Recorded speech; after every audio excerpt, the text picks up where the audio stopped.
योग की जब हम चर्चा करते हैं तो योग है वो हमारे मानसिक स्वास्थ्य के लिए किस तरह से आवश्यक है।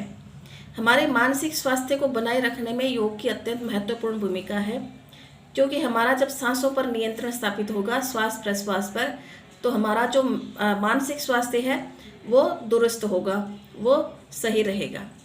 अब कुछ मेंटल डिसऑर्डर हैं, जैसे डिप्रेशन है, अवसाद है, एंजाइटी बेचैनी है, रोगी बिना मतलब के ही बेचैन हो जाता है, सिजोफ्रेनिया है, बाइपोलर डिसऑर्डर है, या नींद नहीं आने जैसी, या और भी कई प्रकार के मेंटल डिसऑर्डर है, जिसमें हम देखेंगे इसमें कौन सी योगिक क्रियाएं, आसन, प्राणायाम उपयोगी हो सकते हैं।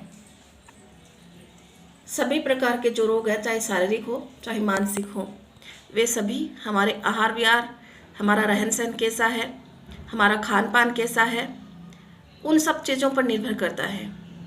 ये जो शारीरिक दोष हैं, जिनमें वात, पित्त और कफ की गिनती होती है। मानसिक दोष है, वैसे गुण तो 3 होते हैं, सत्व, रज, तम, लेकिन मानसिक दोष 2 को ही माना है, रज और तम को। सत्व को दोष नहीं माना है।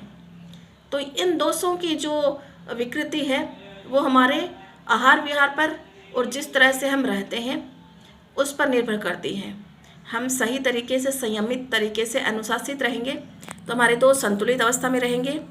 और दोषों की जो संतुलित अवस्था है, इसको ही आयुर्वेद में त्रिस्थूण कहा है। जैसे कोई मकान होता है वो खंभों पर टिका रहता है, वैसे ही ये जो दोष हैं, वात, पित्त, कफ, ये हमारे शरीर है, पंचभौतिक शरीर है, इसके त्रिस्थूण हैं। ये त्रिस्थूण वात, पित्त, कफ जब संतुलित अवस्था में रहेंगे तो हमारे मानसिक दोष है रज और तम, वो भी संतुलित रहेंगे। उनका प्रभाव भी शरीर पर विपरीत नहीं होगा। अगर उनका शरीर पर विपरीत प्रभाव होता है तो मानसिक जो व्याधि है वो मुख्यतया 2 मानसिक दोषों के कारण होती है, रज और तम के कारण।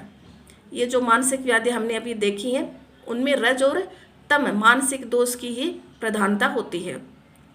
इनके निदान के लिए जब प्राणायाम की बात करें तो इसमें आप कोई भी प्राणायाम कर सकते हैं, क्योंकि प्राणायाम क्या है, सांसों का आयाम है, सांसों को विश्राम देना है। और जैसे ही सांसों को विश्राम दिया जाएगा, आत्मा और परमात्मा का जुड़ाव होगा और मनोदशा व्यक्ति की संतुलित हो जाएगी। मनोदशा को असंतुलित करने का एक ही कारण है, इस संसार में अनुचित तरीके से अपना वर्चस्व बनाए रखना, यानी संसार में जहाँ जरूरत नहीं है वहाँ पर भी अपनी उपस्थिति बनाए रखना ही हमारे मानसिक असंतुलन का मुख्य कारण है।